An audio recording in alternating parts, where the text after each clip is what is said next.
Imran, take us through what Elon Musk is doing and the theories as to what his motives are.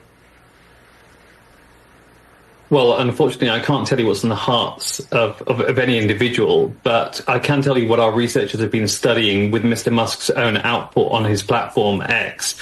We examined posts about the US elections that he'd posted between January the 1st and July the 31st, identifying 50 posts that independent fact checkers found to be false. Now, those 50 posts had accrued 1.2 billion views.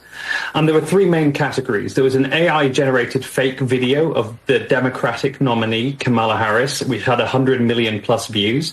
There were claims that Democrats are importing voters, the great replacement theory, a really, really dangerous lie. But the former president's words were extremely slurred as he phoned in from Mar-a-Lago in front of a flattering painting of himself. Here's some of what Trump had to say. I know Putin very well. I got along with him very well. He respected me, and it's just one of those things. And we would talk a lot about Ukraine. It was the apple of his eye. But I said, don't ever do it. Don't ever do it. You can't do it, Vladimir. You do it, it's going to be a bad day. You cannot do it. And I told him things that what I do, and he said, no way. And I said, way. All right, guys, so we got to talk about the super duper mega viral interview between President Trump and Elon Musk on X last night that has the mainstream liberal media losing their minds, okay? They're not having a great time right now coping with the reality that President Trump and Elon Musk got 24 million people tune in, okay? That's how many people have listened to this 2 to 3 hour interview of President Trump and Elon Musk just having a normal conversation, right? I mean, that's what it was. They literally were just talking for 2 to 3 hours, and they were just talking about a bunch of different topics like normal people do, right? It just sounded like a very regular conversation. But apparently the mainstream liberal media, they really do not like the idea of Elon Musk giving Trump a platform to have 24 plus million people tune in to listen to them talk about the issues. This all got off to a very rocky start. That conversation was delayed by more than 40 minutes because of those tech issues. Elon Musk said he wanted to have this conversation so that the former president could appeal to independent voters, but Trump fell into a very familiar pattern of controversial statements, insults, and attacks.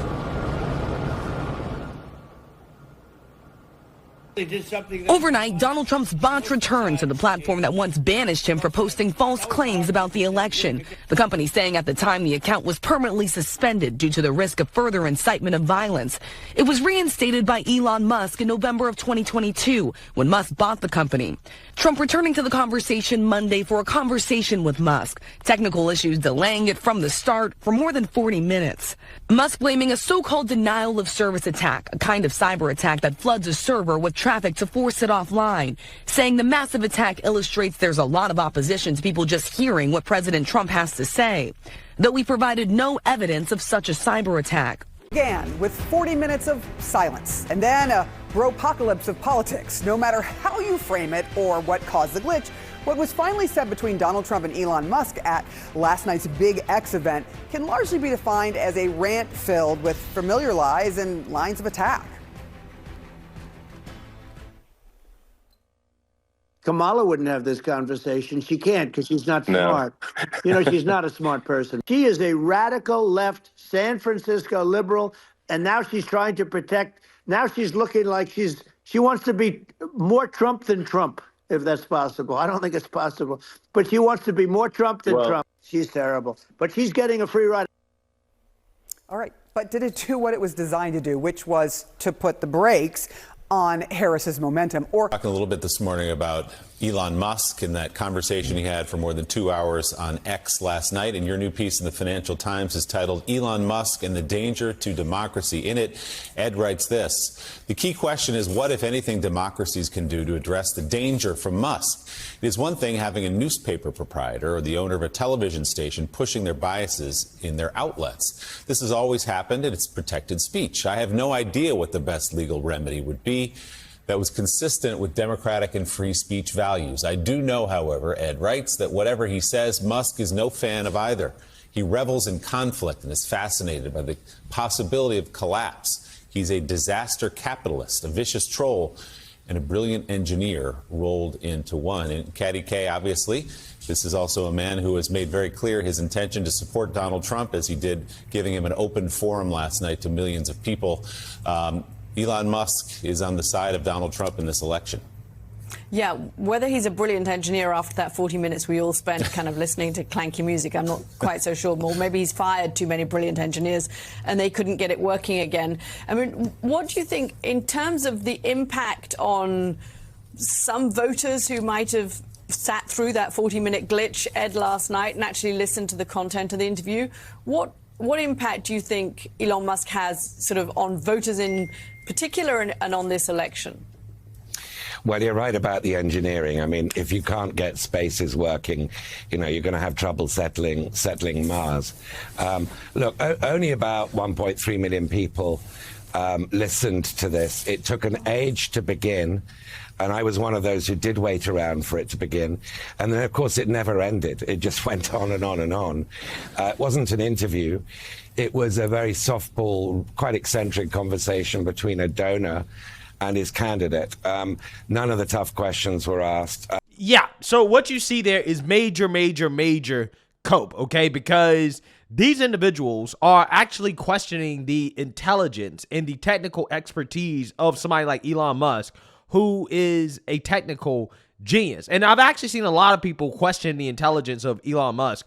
And when I hear people question the intelligence of Elon Musk, I automatically know that, okay, you're not an intelligent person, right? And the reason why is because Elon Musk is undoubtedly a technical genius, okay? And Elon Musk is also smart enough politically to understand the correct person to vote for this time around, right? He's taking his emotions out of it, and he's saying, no. Although I've been a moderate Democrat my whole life, understand that Trump is the best thing for the future because I believe in these values, right?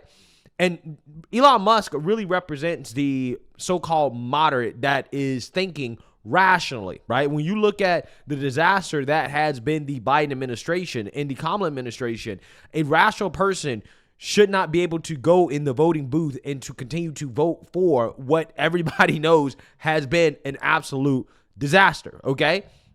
Elon Musk knows that, right? He said, as a moderate, like, yeah, you are much better than the other option, right? And that is what really scares the mainstream media, not just Elon giving Trump a platform where you had 24 million people tune in, okay?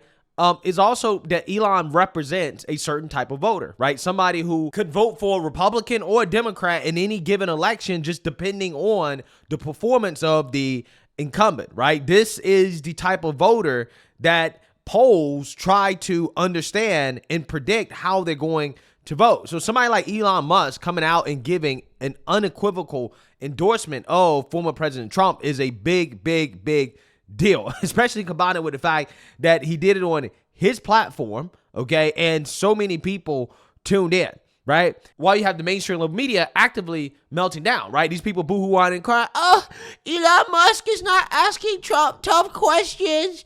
He's not fact-checking. He's not pushing our propaganda. Oh, my God, this is so bad. They're pushing conspiracies. We don't like it. Meanwhile, on MSDNC, Putin is probably the richest person in the world. Probably the richest person in the world. Forget all these ratings that people have. The richest person in the world.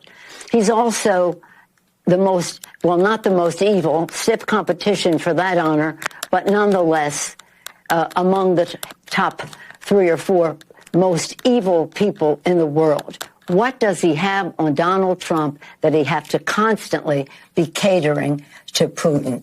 Telling Putin, go into these countries, NATO countries. NATO was there to stop Russia, to keep Russia out. They have been successful for nearly 75 years. We will celebrate that security success. And then we have, what's his name?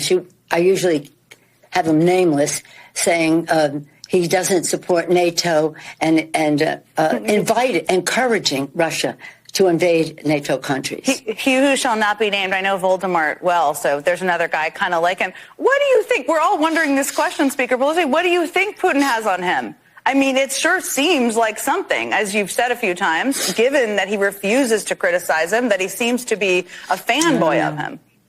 And the funny part about this is that the mainstream media doesn't realize that the more that they negatively cover this interview, the more that people are going to tune in and to listen to the things that the mainstream media doesn't want you to hear. Because Elon Musk has called this out, right? He posted this. He says, a wall of negative headlines was so predictable. They're such NPCs. All this does is drive even more people to listen to the conversation themselves and realize how much the legacy media lies to them. So, yeah, I mean, as you can see in this picture right here, I mean, these are all the headlines, all of them negative, all of them saying the exact same things over and over and over again, because this is how the liberal media operates, right? It's almost as if they get their talking points from the DNC and they just all repeat the same things, right? I mean, that's exactly what they do. And again, they're really upset because Elon Musk had a normal conversation with Trump that wasn't adversarial, where they wasn't always pushing back. They were just talking, okay? They were talking like normal people, and normal people definitely resonated with the conversation. I mean, even Charlemagne the God was like, yeah, I got a lot of insights from this interview that Trump and Elon Musk had. It was kind of a bit of a snooze fest for me, but, you know, he definitely covered a lot in regards to that. Meanwhile, on the other... You know, so interesting. I didn't think it was a snooze fest at all. Like, I listened to I only listened to about 30 minutes of the conversation. And in those 30 minutes, I heard them talk about the border extensively. Yep. And I heard them talk about the economy extensively. And that is why Trump resonates with so many people, because he's speaking to the issues. And those are the two major issues. Folks don't care about all that other stuff as long as what they care about is being addressed. People want to know how they're going to have more money in their pocket and how they're going to feel safe. Well, that's what his base cares about, right? That's what everybody cares about. When you're having a conversation, you're talking about light bills being lower, and you're talking about, you know, border groceries being... Yeah, so I'm waiting for Charlemagne the God to realize that, hey, your candidate of preference, Kamala Harris, she could never have a conversation like that, right? Elon Musk actually invited her to have a conversation in which, you know, she would be smart not to have the conversation, okay? Because we all know that she would fall apart due to her inability to have that type of conversation, because she really doesn't know that much. She's not that intelligent, not nearly as intelligent as an Elon Musk or a Donald Trump. So again, I'm just trying to figure out when is it will Charlemagne the God realize that, hey, why isn't my candidate doing that, right? Why isn't my candidate actually really speaking to the issues and talking about the policies? Why is my candidate hiding? Why hasn't my candidate come on the Breakfast Club, right? Why is it that my candidate is not answering any questions whatsoever, let alone doing a 2 to 3 hour sit-down conversation with somebody like Elon Musk, okay, that is completely uncensored and real and authentic, okay? Something that Kamala Harris is not, right? The exact opposite of Kamala Harris, okay? This is why you would never catch her doing something like that. Never, okay? They don't do anything that's not scripted, okay? They do nothing that is off script. Nothing. And the reason why is because Kamala Harris can't operate as a normal person, right? She can't have a normal conversation. She can't just sit out and just talk about the issues without having notes in front of her, a whole bunch of, you know, aides helping her, always having to stick to certain talking points. You really will never learn what she actually really believes, okay? Because everything that she says that comes out of her mouth has been spoon-fed to her by somebody else. It has been vetted, manufactured, and watered down to be fed to the masses so that they actually really don't understand anything about Kamala Harris and what she wants to do, right? But when it comes to somebody like President Trump, listen to a conversation like that, you know what he wants to do, right? You understand what he wants to do. You understand generally how he's thinking, okay? And you know that what he's saying is real. And I think that is the beauty of conversations like this. I would love to see more presidential candidates sit down and have these types of conversations where they just talk, okay, without a script, okay, just some real, like, yo, let's just sit down and just hash it out. Let's just talk about it, right? Let's just do it, okay, for 2 to 3 hours like normal people. And that's what we saw. And it really pisses off the mainstream liberal media. And if it pisses off the mainstream liberal media, then you know that it's probably a good thing for Trump, that the interview in and of itself was successful. Initially, the interview had gotten like 1.3 million views. It peaked in regards to concurrent listeners, people like listening like at one time. And now is up to 24 million listeners, which means that 24 million people have tuned in since the interview was aired, okay? And this has gotten more coverage and more viewership than it would have gotten if it was on some mainstream outlet, right? Like an ABC, MSNBC, NBC, even Fox News, right? Got way more viewership. So again, this is the future, and the media, they really, really, really don't like that they're losing grasp of control and power when it comes to influencing public perception, right? But let me know what you guys think. Make sure you like, comment, and subscribe. Most importantly, share a Black conservative perspective. Peace.